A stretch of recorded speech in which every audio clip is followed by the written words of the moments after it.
What's going on? Happy Halloween, everybody. How's everybody doing tonight? Halloween, October 31st. We are here. But it's kind of sad. It's the end of October. My favorite month. A lot happened in October. My birthday, my daughter's birthday, Living Dead weekend. Saw Dawn of the Dead in theaters over the weekend. Um, it's just my favorite month. I mean, Halloween on top of it. Here we are. Hope you guys are having a great Halloween. It is colder than a vampire's demeanor here in southern Indiana. So trick or treating was, a bit of a, a bit of a challenge tonight, I would say. But we had a great time. Took our daughter and her cousin trick or treating tonight, and got a lot of good stuff. So gonna be going through some Halloween candy tonight, folks. But I hope everybody's doing well out there. Everybody had a great Halloween. Once you get to be my age, which I just turned 35, once you get to be my age, Halloween, you're as I did tonight, you're taking your kids trick or treating, or you're sitting out in front of your house with a bucket of candy, passing out candy to trick or treaters. And I did both tonight, and been watching. I've had Halloween 3, Season of the Witch, playing tonight. That's what I was watching before I hopped on here, and such a good Halloween movie. I mean, that's always a go-to around this time of the year. And what a great soundtrack too, with John Carpenter and Alan Howarth. I was playing that. I had that playing on a little speaker while I was passing out Halloween candy. Um, but yeah, just what a great soundtrack. That may be one of my all-time favorite horror soundtracks, and perfect. It's just good. It's good ambiance. It's a good ambient, uh, horror soundtrack. Perfect for this time of year. Um, but yeah, it's been fun. It was enjoyable. Halloween had to work today. I Anybody else think that Halloween should be like a national holiday? Or I mean, we shit. Why not? I mean, at this point, we're pretty much finding reasons to make everything else national holidays and days off from work. Um, so that would be nice. Um, I'm thinking about it. I'm like, yeah, that would be nice. But tonight I'm going to be, behind the story behind this, I have never seen Tales from the Dark Side. I don't know why. I didn't really grow up watching it. I mean, it was always on TV, but I always kind of, I don't know. I love the movie. That's what I grew up on, was Tales from the Dark Side, the movie, which was directed by John Anderson, and um, The Cat from Hell was written by George Romero. So I consider that one of those Romero adjacent films, is the Tales from the Dark Side, the movie. But the show, Tales from the Dark Side, the show, I mean, you have to consider that a Romero adjacent project as well. I mean, it's, produced by Richard Rubenstein. Um, George wrote some stories. I mean, there's episodes that were directed by the likes of Tom Savini and John Harrison. Um, so it's one of those things that I've always wanted to watch, and I feel like tonight would be a good night to kick it off, because episode 1 tonight of season 1, the pilot episode of Tales from the Dark Side, is entitled Trick or Treat. Now, I have to be 100% honest, I have seen that episode before. It's an episode that was written by George Romero. It was directed by Bob Balaban. If you guys know who Bob Balaban is, you guys would probably recognize the face more so than the name. But Bob Balaban is an actor. He's been in a number of some of my favorite movies, specifically the Christopher Guest films, like Waiting for Guffman. He was a part of. I think he was pretty much in all of those films. Waiting for Guffman, Best in Show, A Mighty Wind. Those are some of my all-time favorite comedies. Um, and Bob Balaban plays roles in all of those, and it's one of those faces. He's been in so much that you'd probably recognize his face before you'd recognize the name, I guess. But I just thought it was really interesting that he directed this pilot episode, this first episode. Um, I just thought that was really weird when I saw that. I was like, Bob Balaban, the Bob Balaban. And he was like, yeah, that is. So he directed it. George Romero wrote it. Um, There's appearances from Patricia Tallman, who we all remember from Night of the Living Dead 90, Night Riders. Um, she plays the witch in this episode. Um, and the guy, hang on, let me pull the IMDb here before I start talking out of my ass. And I guess you could say the episode stars Bernard Hughes, who me and most people probably remember as the grandpa in The Lost Boys. So he stars in this as well. I'm not familiar with any of these other names, but yeah, I've been doing a little research on these. I'm going to try to do a little research on all these episodes, and the plan is going forward here after tonight's watch along of Trick or Treat is to every Tuesday going forward. I'm going to do like a maybe not even a long stream. It might just be video. I'm not sure. We're going to figure this out as we go because there's a lot of episodes in this, so it's going to be kind of a continuous thing until we run out. But I just feel like it's a good opportunity to finally watch this series. Like I said, I've said before, I grew up on Tales from the Crypt. Like when I was a kid, that was the show to watch, was Tales from the Crypt. So that's what I grew up on. And Tales from the Darkside, I only really knew it from the movie. So this is my first introduction to the show. I think it's an important piece in the Romero universe, the timeline of that. And I'm pretty excited. I mean, I've listened to over on Grande's Graveyard. Grande's done some episodes, some different shows, some different streams. On Tales from the Darkside, just kind of reviewing it, different seasons, and talking about certain episodes. And it sounds like something I'd want to check out. So I'm pretty excited to do that. So we're going to do that here tonight. Yes, got an Iron City beer. One of the souvenirs I brought back from Pittsburgh. But yeah, I don't know if anybody else got to check out the screening, the Regal screening of Dawn of the Dead over the weekend. I made the decision to take the trip and see it. It wasn't playing. In Evansville, we don't have any Regal theaters, and the closest Regal theater to me was in Bowling Green, Kentucky, and that's about an hour and a half, 2 hours. It was 2 hours for me because it was just torrential downpour, pissing and pouring Sunday night.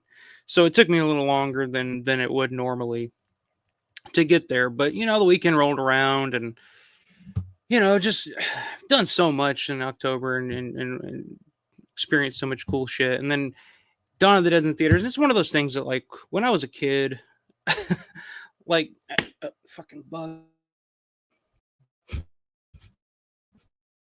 Sorry, I might be fighting with this. There's like a gnat or something just floating around my fucking room right now, and it's bothering the shit out of me. It's like attracted to this light, so I'm trying to make sure. Looks like we're having connection issues again, but bear with me. I'm trying to push through it here. What I was talking about? Oh, the Dawn of the Dead screening. So yeah, I decided on Sunday. I was like, I had a great birthday weekend. I was surprised on Saturday. My fiance kind of had a mini birthday celebration, carved some jack-o'-lanterns, and I'm like a child. So what I want to do for my birthday is carve pumpkins and watch horror movies, and that's what we did. And she made me a German chocolate cake. I don't know if you guys are fans of German chocolate cake, but that was something growing up my dad always had. Like, that's what my dad always wanted for his birthday, was for my mom to make him a German chocolate cake, and that kind of carried over. I don't know why. I didn't like it when I was a kid, but as I grew up, and like when I think of, because I'm not a huge cake fan per se, but when you're asked like, "Oh, I'm gonna make you a cake for your birthday. What kind of cake do you want?" For some reason, I think I got that fucking bug. Anyway, for some reason, German chocolate cake just come to mind as the older I've gotten. I don't know. It's it used to be like, I used to love like a cheesecake or something, but it's a little too rich for me at this point. So yeah, my fiance made it. It was delicious German chocolate cake. As CK on Dead Pit would say, had a little steak and cake on my birthday. We had steak dinner that she made. So it was an awesome birthday. But probably my favorite part, I don't know if this makes me a bad parent or a good parent or what, but my favorite part of my birthday. So Saturday, my fiance and my daughter are gone. They went to get to the store to get some stuff, and so I'm sitting in the living room and I'm watching Demons, Lamberto Bava's Demons from 1985, which is one of my all-time favorite horror films.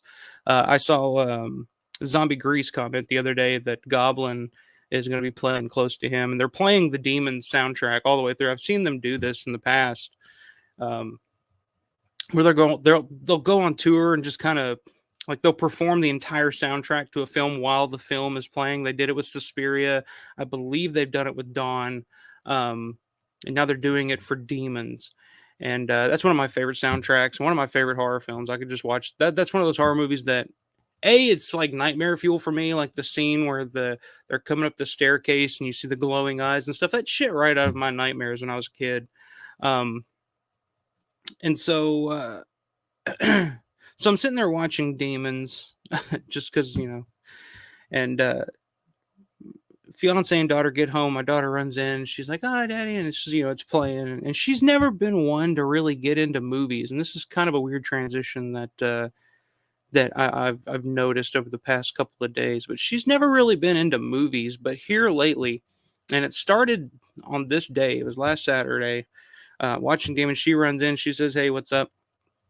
Hey, what's up? Yeah, that's what my 3-year-old sounds like. Hey, what's up, Dad? But she, hey, Dad, blah, blah. And she looks at the screen, and it's like right in the middle of Demons. It's like right as soon as the shit starts hitting the fan. And she's just like watching. And I'm thinking, I'm like, okay, this 3-year-old's watching Demons. Is that something I should be okay with? Is this going to freak her the fuck out? How is she going to react to this? I wasn't sure, but it caught her attention. We're watching, and then she crawls up in my lap, and we're just sitting there, and she's just watching the movie. And her only comments throughout the whole thing, like she didn't get scared, or she didn't seem like traumatized by anything, surprisingly. But her only comments, she would, when one of the demons would pop up, like especially like at the end of the film, when one of the girls turns into the demon, she turns around. It's that real close up of the, her transforming into the demon. She's like, she sees that, and I'm like, oh, this is just gonna like, she's gonna start crying or something. My daughter just when in that scene, like when there would be like a close up of the demon, my daughter would just be like, monsters. I'm like, yeah, it's a monster. Oh no. And her only comments to the whole thing. Oh wait. Oh, I think I got it. Her only comments to the whole thing was either monsters, or she would say, oh no, like if something, they scratched one of the characters or something, she'd say, oh no, or or like in a real gory scene, like when they're getting their heads chopped off and shit at the end, she would just respond with ew, and I was like, yeah, it's gross. And so that's probably my favorite part of my birthday, was sitting there with my 3-year-old watching. Her first movie was Lamberto Bava's Demons. Huh. Does that make me a good parent, bad parent? I don't know how to feel about it, but I feel proud. I don't know. Is that is that an appropriate response to that? But she wasn't like scared of it or anything, which is weird. She wasn't scared of that, but like trick or treating tonight, there were some houses that she was just like, I don't want no part of that. So that was weird, but she was just like, she had fun, and when it was over, she was just like, now what? I mean, it was crazy. But then, like, over the past couple of days, my fiance turned on. So while I was gone watching Dawn of the Dead Sunday night, my fiance turned on the Addams Family, the original Addams Family with Raul Julia and Christina Ricci and Angelica Houston and Christopher Lloyd, and, which I grew up on. Those were constantly in rotation when I was younger. And ever since then, every night since so Sunday night, last night, and then again tonight, she just wants to watch the Addams Family. She just sits there and watches it, and she's just invested in everything that's going on. And I feel a sense, and and when it refers to monster, Adams is mommy monster to my daughter. Come on, internet. Pull through for me. Come on, you could do it. I only pay $100 a month for you, but I know you could do it. This piece of shit internet. And it worked perfectly fine the other night for our stream, so I fucking don't know. I really don't know. Let me close this shit out. Maybe that'll help. I don't know. Anyway, yep. Saw Dawn of the Dead on Sunday night. This was the first time seeing it on the big screen in 2D. Had to drive to Bowling Green in a torrential downpour to experience it. But worth every mile. I had nothing else going on Sunday night. Nothing really football wise I was caring to watch, and I was just like, I'm gonna regret it if I don't, because I don't know. This may be the last time that they do it. I thought last year was gonna be the last time. It was when they played it in 3D, and I saw it twice that time. But I was like, I'm just going to kick myself in the ass if I don't. I want to see it in 2D. So took my ass to Bowling Green to the Regal Theater there. Got a ticket and watched Dawn of the Dead on the big screen in 2D. And it was just me and two other people. And I've seen a lot of reports of people being like, oh, yeah, there's nobody in the theater. And it's like, it's a 45-year-old movie that most people have never heard of. Like, it's expected. I mean, I was totally fine. I was kind of looking forward to being like, oh, I may be the only person in this theater, so I don't have to worry about, sometimes it's nice to see a movie in theaters and kind of gauge the audience's reaction, but I was kind of in the mood to fucking, just immerse yourself in the big screen experience of Dawn of the Dead or whatever. But the people that were there were cool. They enjoyed it. They had a good time. You could tell that it was a date. I'm guessing it was a man and a lady.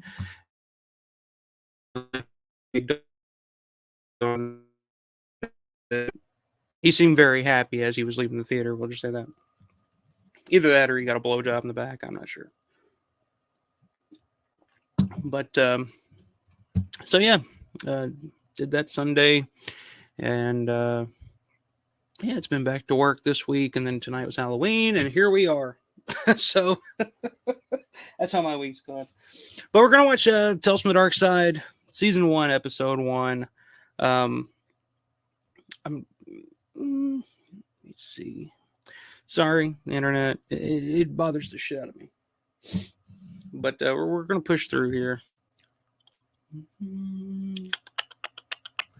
Okay. So yeah, season 1, episode 1 of Tales from the Darkside. Written by George Romero, or co-written by George Romero, also written by Franco Amiri. No idea who that is. Let's see. I got his IMDb pulled up here. We're gonna kind of dig in. What is he known for? Looks like he directed He directed Monkey Trouble in '94. I remember seeing that. I don't think I ever saw the film, but if you want to call it a film, but I remember seeing the case at like Blockbuster and shit. So yeah, that's interesting. That's really the only thing I really know that I'm seeing here that I know him from. Yeah. So it's written by George Romero and the director of Monkey Trouble. So it's exciting. And like I said, directed by Bob Balaban, starring Bernard Hughes. Town miser Gideon Hackles spends Halloween hiding IOUs in his house, which he then rigs as haunted and invites local kids to search for the IOUs so he can scare them. This year, he gets his comeuppance. So yeah, like I said, I've seen this episode before. Everything after this, I have not seen. But I have seen this episode before. Because on this... So I got the DVD collection here, the complete series. And on this, if you have this, I'm sure you know... but in this collection, on this episode, there is a commentary track from George Romero, and that's really one of the big reasons I bought this. Because, like I said, didn't grow up a fan, didn't really know anything about it. But A, it's Romero, and I gotta have it. And B, there's a Romero featurette and a Romero commentary track on this episode. So I have seen this episode before, but we're gonna go back rewatch it, eat a little Halloween candy, drink a little Iron City, and yeah, we'll have us a good old time, folks. So let me get set up here. Switch headphone jacks so I can hear what the hell's going on.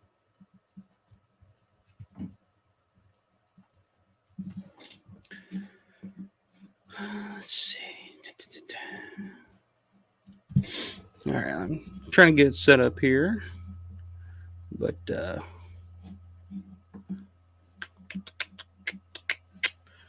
Retreat. It's kind of dark in here. I'm trying to find the right fucking headphone jack for this on my this old ass computer I bought. God, when did I buy this? 15 years ago or something? Let me see if this works. Okay.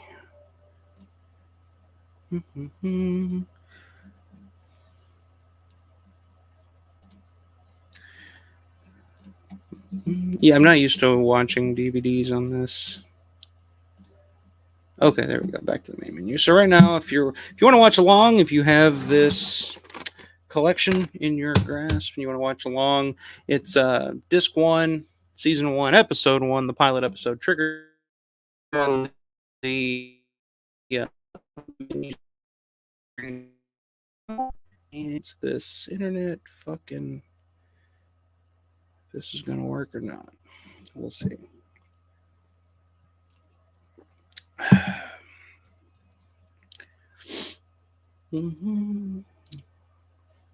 Are we coming in here? Are we coming in?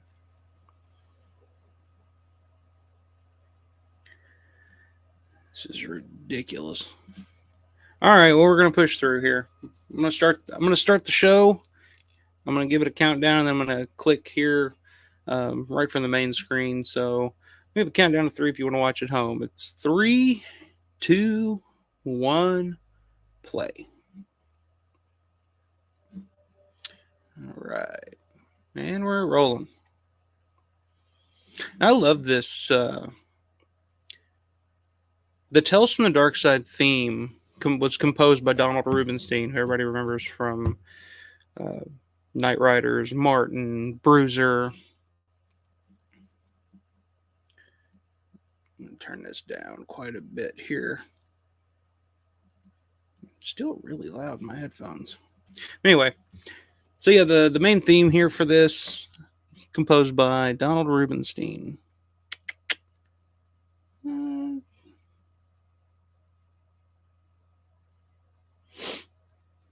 All right.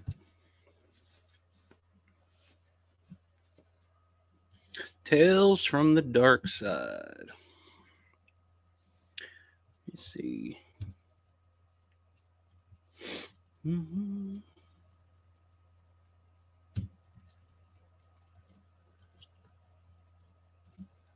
You can definitely tell that's the guy from The Lost Boys, just from his voice. It's the thing I hate about. Where did that take place? Santa Maria or some shit? All the damn vampires. Makes you wonder if that's how he actually talks. Written by George A. Romero and directed by the great Bob Balaban. Let me see if I can look up Bob Balaban. He's one of those guys that, like I said, you would know if I showed you. Yeah, I got him pulled up here. Let me see if I can do a screen share.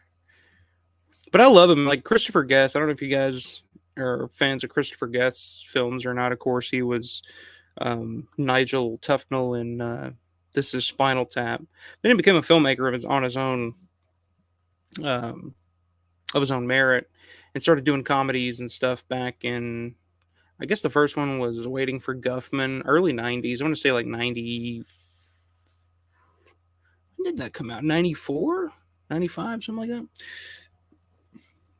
But anyway, Bob Balaban's been in like all of his films. I love the Christopher Guest. To me, they kind of invented the Office style of comedy. The look at the camera, make a face, natural mockumentary style comedy. Let's see if I can pull them up here. And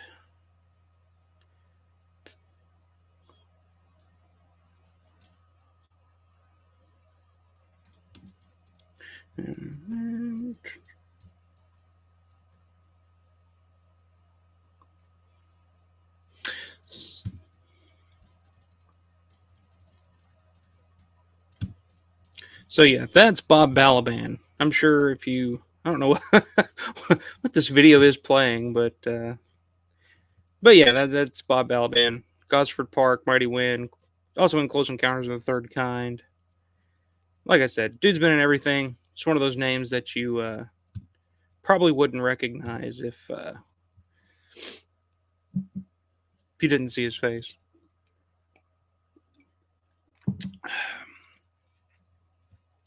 What's this guy's name?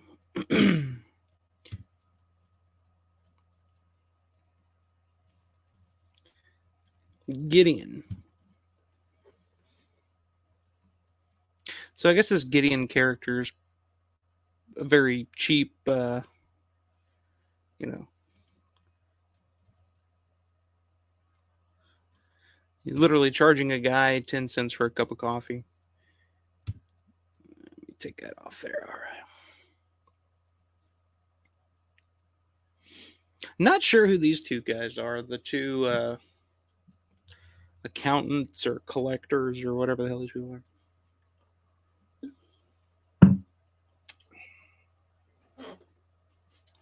Let's see what we got in the Halloween bucket.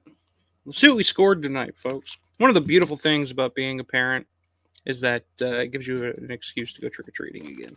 That's one thing I found out real quick. Got some cars, PB and dark chocolate trail mix.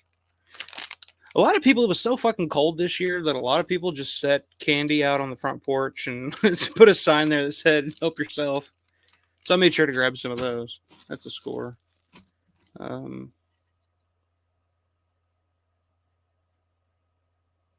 What the fuck is this?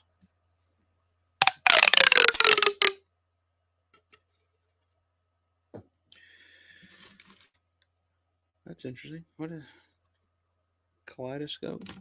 Anyway, I'm looking for some chocolate. I'm distracted by this candy. Lord knows I need it.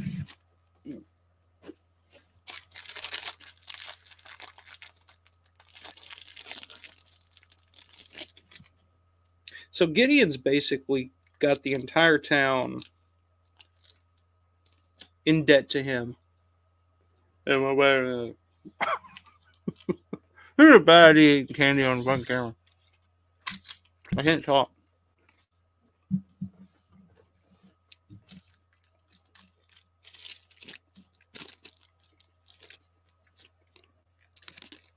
Reese's.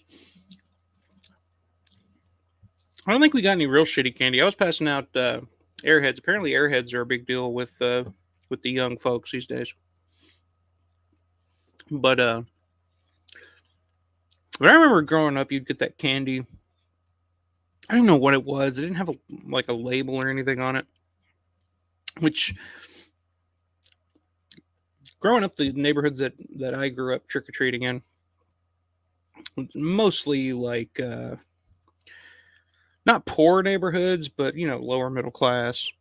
And I used to get that candy. It didn't have a label on or anything. It was just, it either came in an orange wrapper or a brown wrapper. I have no fucking idea to this day what that shit is. I guess it was peanut butter fudge or something it was supposed to be, but that was awful. Those were some of the worst treats or candy you could get while you were trick-or-treating. Bit of honeys. Those things were fucking awful. You should get those a lot. Luckily, this neighborhood's pretty good. I don't know if you guys remember from the 4th of July streams that I did where they pretty much blew a hole in the fucking sky with their firework displays, but they do pretty good with the Halloween candy around here, I gotta say. I don't know what the fuck this thing was, that orange thing, but I don't know.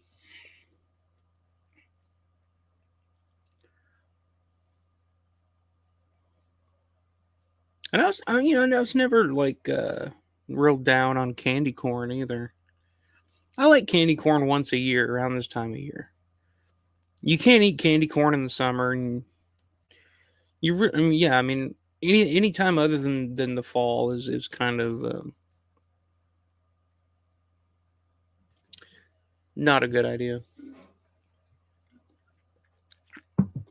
So basically, Gideon here every year for Halloween, which if I was an old bastard like this guy, I would probably do the same thing. Every year for Halloween, he pretty much dresses up his house with all to make it as terrifying as possible for the town's kids, and he hides all these IOUs in his house.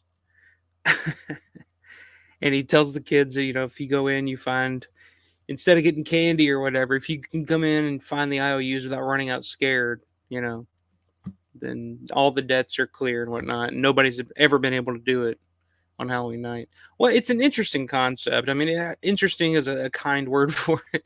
It's an out there concept, but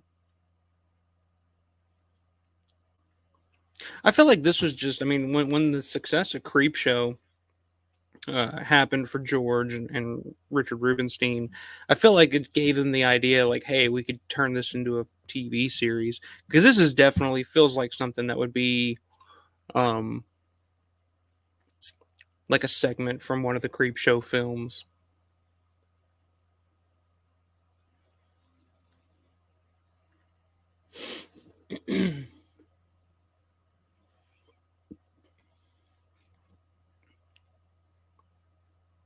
And like I said, I have seen this episode before, um, once before, and I will say it does take a real trippy, dark turn later, which I really like.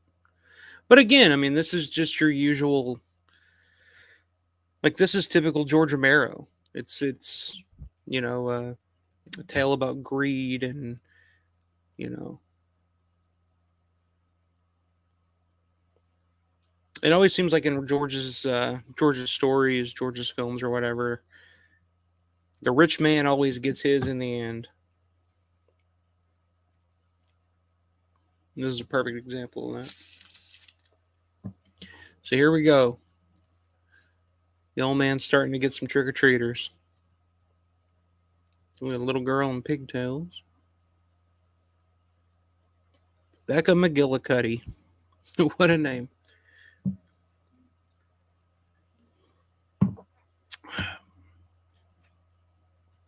So I guess she's going to try, which is kind of fucked up. I mean, even the concept itself. I mean, as a father, I don't know if I could do that. If I guess the kid's not going to get killed. So it's like toughen up, you little shit, and get in there and take care of all your dumbass parents' debts.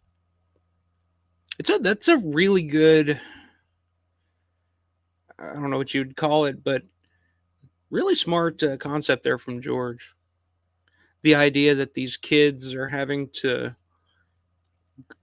seek after their parents' IOUs. So the kids are having to pay for their parents' mistakes and their parents' shortcomings. It's almost like the parents are sacrificing these kids, um, to kind of pay for their own debts and shit. Well, she didn't make it. It's kind of cute. I mean, I know the I know the old man is kind of an asshole for this, but is he really? I mean, wouldn't it be awesome if there was an old man in your town that made this deal with the town every Halloween? It's like, if your kid can survive my haunted house, then I'll forgive all of your debts. Wouldn't that be awesome if that's how life worked? Now that I think about it, I probably would just send Everly right into the haunted house and be like, "Good luck, bail me out. Those student loans aren't going to pay themselves, honey." What a waste of fucking money, student loans. My God. Anyway, I'm going to get off on a tangent about student loans.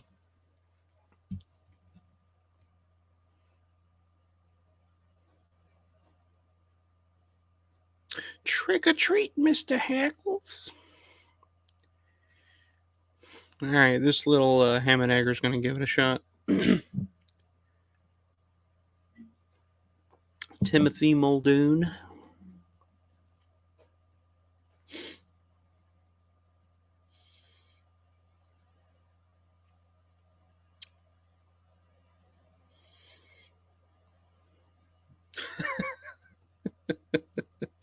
There's this drunk Irish father forcing him to go into this house. Get in there, Timmy!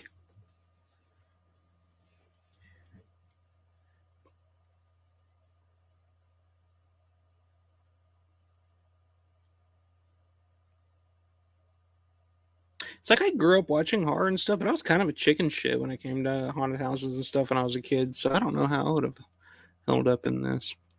I just had a really overactive imagination. I think kids that get scared to that level, which most kids have an overactive imagination, so it makes sense, but I don't think I was special in that way.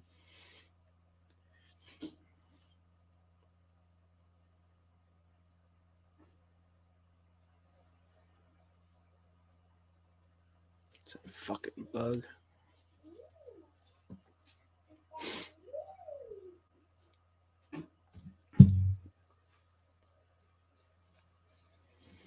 So he's looking for them IOUs. Come here, you goddamn bug. I might have just snort that motherfucker up my nose. Seems to be the only way I can capture him.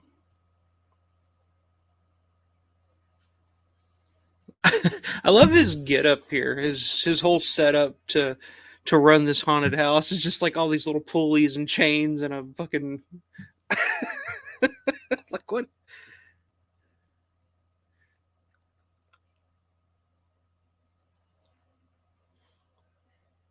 I guess that's the old school way of running a haunted house. You had to pull all these levers and chains and shit to make things work.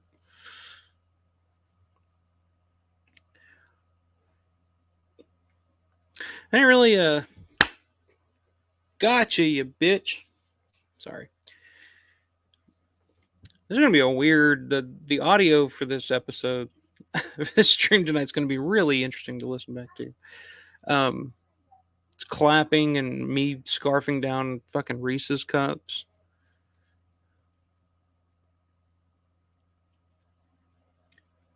It's a bear.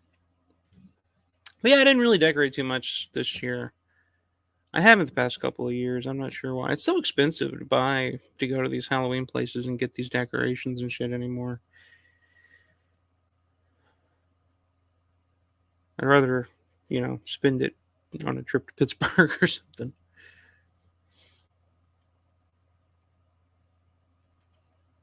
People in this valley have it all backwards. Interesting line of dialogue there. Because don't we all? You want to break it down?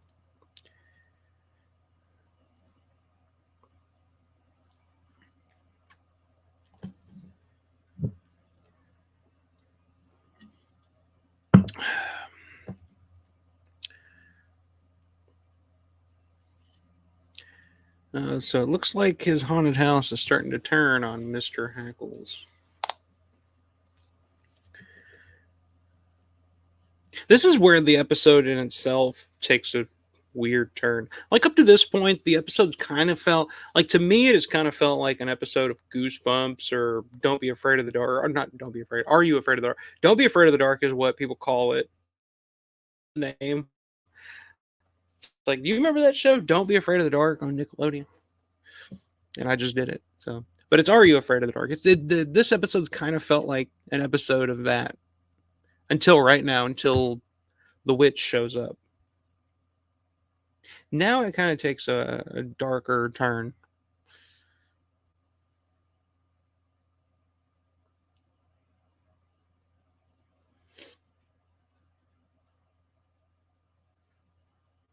And Patricia Tallman, has always been. I mean, that's kind of her gig. She's more of a stunt woman than she was an actress. I mean, of course, she was an actress in Night Riders and Night of the Living Dead 90, but she's mostly been kind of a stunt woman. Like in this episode, she also plays one of the Deadites in Army of Darkness. What else did she do that I saw not too long ago?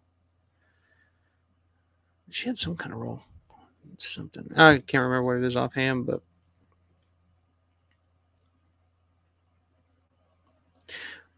the witch, her witch in this kind of reminds me of her her Deadite role in Army of Darkness, just the way that she.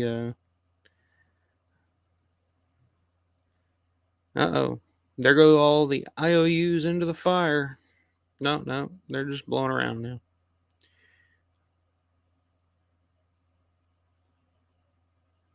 Now she's got them. Now, the one thing about these episodes of the series, now, a lot of the anthology type of horror stuff, there's really no explanation why any of this all starts happening. It's just kind of don't ask too many questions, just enjoy it type of thing. So now there's some kind of ghoul. Mr. Hackle's money flying all over the place. Yeah, this is 100% a Romero written screenplay. Now it takes a weird turn. So now he opened the door, he's entering this room to chase his money. He's chasing his money into this room. And then we see what I suppose is supposed to be Satan in hell. And now we take a weird turn into like David Lynch land or something. Like, the makeup effects on this, fantastic. This kind of reminds me of, if you guys have seen Rob Zombie's Lords of Salem, the end of Lords of Salem. There's a touch of that.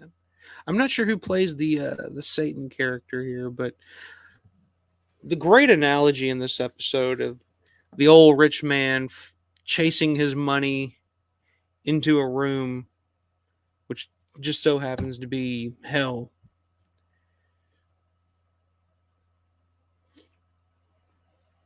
Chasing money straight to hell. That should be the tagline of this episode. Chasing money straight to hell. Straight to fucking hell. But yeah, Lords of Salem, Rob Zombie's Lords of Salem. That's a very underrated, underappreciated film, I think. Unlike pretty much anything he'd done before or after.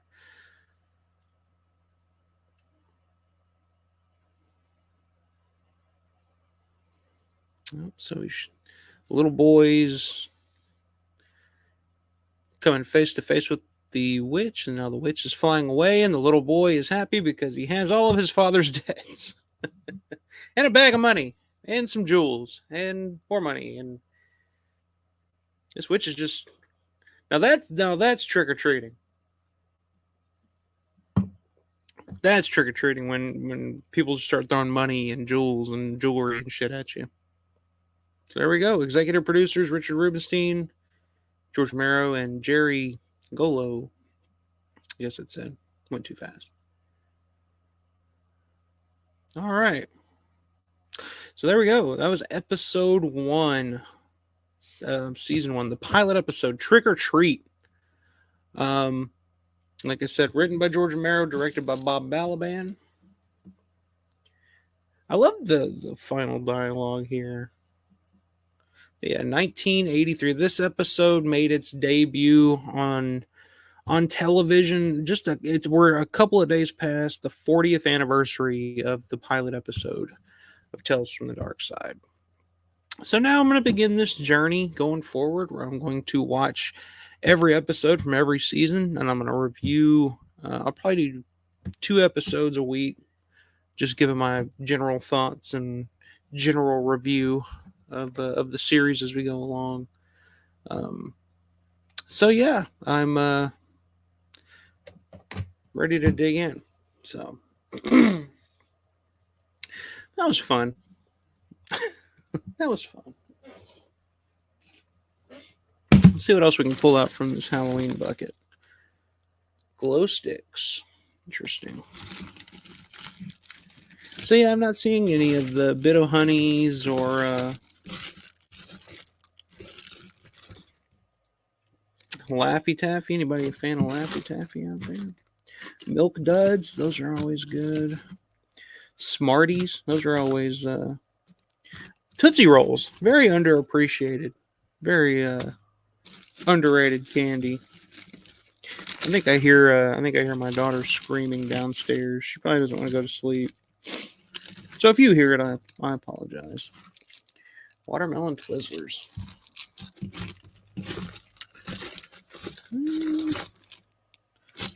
Reese's. I don't know. There's more to dig into here. But so yeah, hope you guys have had a good, happy Halloween, safe Halloween. If you're young enough to do it, I hope you've been out partying, and if you're old like me, I hope you you got to take your young ones trick or treating, or hell, I mean, you're never too old to party, never too old to find a Halloween party. So I don't know. What do you guys coming up? I got a lot coming up. I'm trying to plan out till the end of the year. Planning on doing so. I think I'm doing it on the 11th on Veterans Day. I'm going to be doing a watch along of the Crazies. I haven't watched that in quite a while. I'm kind of in the mood to watch it, and I figure what better way to celebrate Veterans Day than to watch the Crazies. So plan on doing that on Veterans Day, and then I think the following weekend I'll be doing a live stream planned right now to be doing a live stream. I'm going to have Grande from Grande's Graveyard joining me, and we're going to be covering Romero remakes. So Night 90, the Dawn of the Dead 04, the Crazies remake, and then the Day of the Dead, which I've never seen the Day of the Dead remake.